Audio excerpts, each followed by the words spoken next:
SBC Media.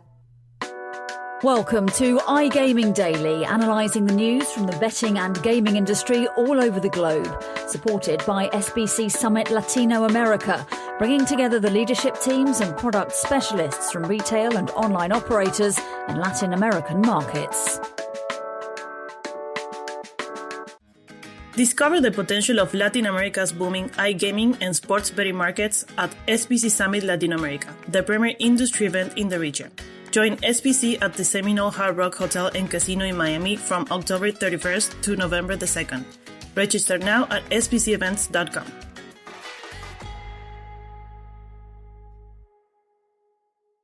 Welcome to another episode of iGaming Daily, sponsored by SBC Summit Latino America. I'm your host today, Conor Porter, senior journalist of CasinoBeats, and joining me on today's episode talking about live casino and its future and how branding can play a role into its future, as well as our resident SlotBeats reporter, Danny Lee. Danny, how are you doing today? I'm good, mate. It's a beautiful intro for your first time, I must say. Oh, it might be a case that I've done a lot of audio stuff before. I've mentioned it quite a few times to a lot of people, but I digress because we want to get into the main dish of our podcast serving today, which is live casino and its future, and potentially as well, can branding play a role into it? Because we had an interesting panel at SB Summit Barcelona earlier this year, addressing such an issue titled High Stakes Live Casino and Serious Players. But before we get into that panel, I want to backtrack a little bit and look at live casino and potentially look at branding elsewhere within the iGaming space. So to start with, Danny, how would you describe the current landscape of live casino? Because you sat on this panel here at the Barca Summit. How would you describe live casino? Is it delivering, or is it missing something potentially?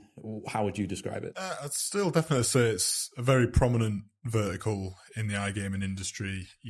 It's not something that's exactly dwindling in activity or anything like that. I mean, like me, we cover many partnerships and deals that revolve around live casino every week. So it's definitely something we see a lot of activity in. And yeah, just to go up and give a bit of a quote to it. So in Evolution's Q1 results this year, who are obviously quite a leader in the live casino space, they cited that there is a strong demand for live casino from new and existing players. But I think that's something that we will sort of touch on a bit today, whether there is sort of an appeal to new players and a younger generation of players who are sort of getting introduced to the online casino space. In terms of live casino, like, are they looking for live casino products when they log on to a casino, or are they looking for something that's maybe a bit more short-term, a bit more sort of instant gratification? But yeah, we'll definitely touch on those things shortly. Yeah, for certain. You already touched on a lot of key points in terms of engagement with players, can live casino deliver on that, given on the demographic of player that it might be going for, and Evolution as well. I actually had written down my notes about Tom Haushalter, who has a role at, I think it's Chief Product Officer at Evolution.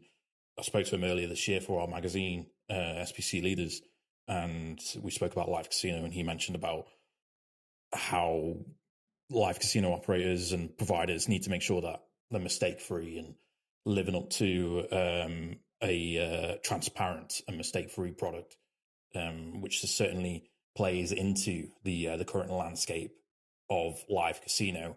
But one interesting direction that potentially live casino could go in is down the branding direction, and particularly in your article, which can be viewed on CasinoBeats. We'll have the link for it in the description of this podcast.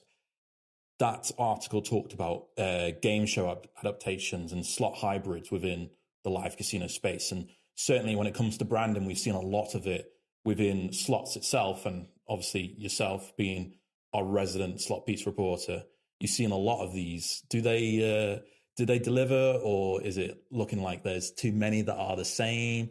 Are some of them just trying to make a splash with the IP that they're delivering in terms of brand? What are you seeing from, seeing slots pretty much every single day? What are you seeing in terms of that on that branding front? I think they're definitely something that's sort of on the rise. You're starting to see a few more of, and companies that have been maybe making them for a while, they're continuing to make them, which suggests that, you know, they're receiving positive feedback from them, and maybe good performance-wise as well. So I think it's a way of sort of evolving live casino in a way to maybe bring a bit more player engagement and also maybe a bit more social. So you've got games like Pragmatic Play's Sweet Bonanza Candyland and Playtech's Well Live that are sort of good examples of, as you said, these hybrid formats that sort of take elements from other areas of the industry, particularly slots, and combine them with live casino products to sort of engage players more with like various bonus games rather than it just being like your traditional live casino products with roulette tables and blackjack games that maybe seem a bit repetitive to new players. And one thing that sort of needs to be commented on and was actually mentioned in that panel is that live casino products, they are expensive products to run, and these game shows are probably like the most expensive to run really, because you need dedicated studios. You know, you've got to obtain the branding, the IP in the first place if you're obtaining it from a third party, and it's not like your own IP that you've developed yourself as a supplier of slot releases. And with like big film crews and production teams, you know, there's a lot of staffing expenses there as well. And I do wonder maybe if game shows are expensive to run, maybe that there's still another space for something else that's maybe not so much of an expense to come in and maybe carry live casino into this sort of new generation of online casino that we're getting with newer audience that maybe less focused on long playing times and more focused on like being able to hop on for a few minutes, reap rewards in that amount of time, and then hop off and repeat that whenever they want. Yeah, there's an interesting balance there that you've brought up. You know, from my interview with Todd earlier this year, he mentioned about 1 hour sessions basically for live casino. That's the most common time that someone spends on a live casino. It's very different to, say, a slot where, you know, someone could spend 5 minutes on a slot before getting on a bus or something like that. Also, you mentioned about repetitiveness and innovation, all buzzwords that have constantly tied into previous podcasts for us, the CasinoBeats team.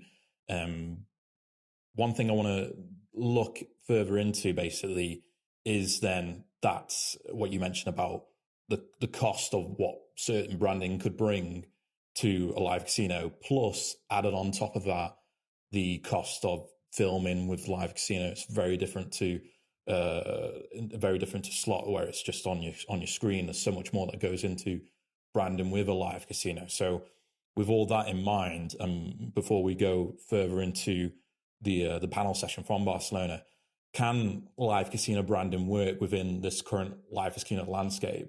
You know, how much adjustment is needed? Can it be simply applied? What are your thoughts on that aspect of branding and live casino together in terms of a iGaming offering? Well, I think, to be honest, it's quite restricted, because if you look at like other casino products like slots or even just sort of table games that aren't live, there's so many different ways to brand them, whether that's producing a slot that's based on a film or a CV series or something like that. That's branding. And with table games, we've seen like celebrities come in and record like hours and hours and hours of footage to be able to like present the games themselves. And there's many other ways that you can brand like other titles. But when it comes to live casino, like I said, it's quite restricted. At the minute, we only sort of see them carrying over branding from other games. And you sort of think, well, yeah, that's good branding for someone who's a fan of casino games in the first place. But if you're trying to attract new players, what is basing a live casino title on a slot release really going to do for them if they're not really aware of that in the first place? Do you think then to tick the branding box, the best way for live casinos to go about it would potentially be down the slot hybrid route that already exists with some live casinos, but then added in that brand element to those offerings as well. So, for example, recently Relax Gaming and Stake Logic partnered with one another to create that super wheel aspect within the slot offering. And once that super wheel feature is activated, it goes to a live casino, which a host spins a wheel, and prizes can be won there. Is that kind of the direction you think would be best for live casino providers and operators to go down? Yeah, well, I think game shows are definitely something that live casino providers are turning to for stuff like that. And, a lot of, it was mentioned on the panel as well that a lot of these suppliers sort of see these game shows as like a good sort of player conversion product. So it can bring players from slot games that maybe don't really dabble in live casino into the live casino vertical, and then maybe keep them there with that sort of hybrid game. With, like you mentioned, Stake Logic Live's product, the Super Wheel, which they did offer to Relax Gaming in that partnership last week. That is an interesting one because it's kind of the flip side of that. So it's within a slot title, and it is, like you said, it's taking people to a live casino product straight from the slot title. I think that's an interesting development because although on one hand you can sort of see that maybe live casinos relying too much on other products like slot games to maybe make you think, is that a worry that's there, that they're not attracting enough players on their own as just a straightforward live casino product? But at the same time, you can argue that deciding to implement these live casino products into slot titles does suggest that maybe players appreciate these sort of things, and there is a demand there to sort of have that live feel, maybe some social elements in there as well, and it just switched things up a bit as well, I suppose. And it plays nicely into cross-platform acquisition engagement, which is always highlighted in terms of new products as the best way to acquire new customers. And certainly was raised in this panel as well. So you covered this panel at Barcelona. Just talk us through what problems and solutions did the panelists bring up throughout their conversation about live casino. Is there a pathway for live casino to progress then, do you think? Not just in terms of branding, but just overall general live casino. Yeah, there was quite a few interesting points. I think it sort of started off by saying with a live casino, you've maybe got like two different types of players, I think was a quote. You've got people that are more interested in the traditional gaming with the blackjack and roulette tables and all that side of things. But then you've got this new set of players coming in that are much more sort of led by engaging products and would maybe prefer more of the sort of hybrid games that are coming through, and that's probably why we're seeing a lot more of those. And other interesting things that were mentioned was sort of how live casino can be developed further. And I think out of all the sort of verticals that we cover, the different products, the table games, slots, instant games like Crash and stuff like that, it seems to be perhaps the one with like the least ideas of what can happen next to take it into the right space. And I mentioned it earlier that I feel it is quite a restricted vertical in that sense. Like there were mentions of things like maybe getting VR and AR involved so that people maybe feel a bit more engaged with it and maybe taking it into more of the technological side of things that younger players might be after. But you do sort of wonder how does that fit in with the whole sort of instant gratification side of things when it comes to these newer players, which was definitely an interesting thing that was mentioned. So they refer to it as sort of digital snacking, which is sort of more inclined for younger generation of players. They, like we said before, they don't want to spend these hour-long session times. They want something quick. They want it now. And if you can fit rewards in there as well to make them more likely to come back, then there's a product there that needs to be developed, if anything, and could sort of come in and revolutionize the space by offering all those things within a live casino product. So, because it's easy to get things like that from slots and instant games, Crash games, Mind games, Plinko games, but when it comes to live casino, there just hasn't been that idea to bring players in for a few minutes whenever they please, because most of them are just quite long-winded and require much more attention to reap any sort of rewards. Yes, that's a good point, just to find the right balance, really, to keep players engaged and also to have them come back, because there's so much around, basically, in terms of casino, like you mentioned with slots and online casino and live casino. There's so many product offerings out there that it can be difficult to keep players engaged. And I've realized that one of the last questions I was going to ask you is very similar to another question I was going to ask you earlier on. So I'll rephrase this last question and basically ask, what do you think is the next step for live casino then?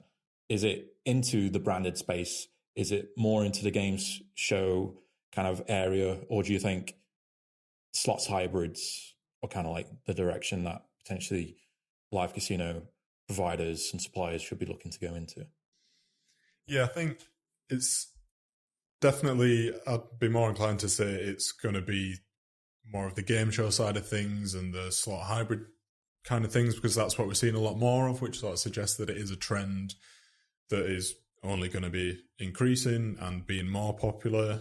And I think it's hard not to feel like all of these developments maybe suggest that live casino is sort of dwindling as a product, but as we said earlier, it's not. There is still sort of an audience for all live casino products that are out there, the traditional ones and the more sort of modern ones.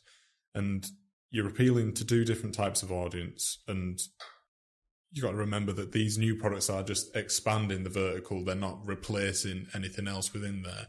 But I just think with traditional audiences getting older and we're getting more and more new players that are sort of less likely to play the traditional side of live casino. It's something that we've always brought up constantly, time and time again, and it's balancing innovation with attention, balancing acquisition of new customers with retaining the old ones. So simply, I think if you were to ask me, like the direction of live casino going forward in terms of branded or game show or slot hybrid, it's balance really in that total aspect of it, finding the right balance between all aspects of live casino, because ultimately there's not a clear path forward, but we're not seeing really any strong indication that there's a wrong path forward either. So experiment and just keep the balance though at the same time, I think, is the best way to go forward. Yeah, there's definitely a lot of encouraging signs from, like I said, the news that we cover each week with these different developments in the products that they're making and the different partnerships that show that live casino products are still sought after. So I think, like I say, yeah, it's just about continuing to work on these products, not sort of neglecting it as a vertical, because there is an audience there that these brands don't want to lose. And we'll leave the discussion there then for live casino. Just a reminder, we'll put a link to Danny's panel session in the description of the podcast below. If you want to go check that out, do so by clicking on the link in the podcast description. Thank you for listening. Thank you for listening to today's episode of iGaming Daily, brought to you in conjunction with SBC Summit Latino America, being held at the Seminole Hard Rock Hotel and Casino in Miami on the 31st of October to the 2nd of November.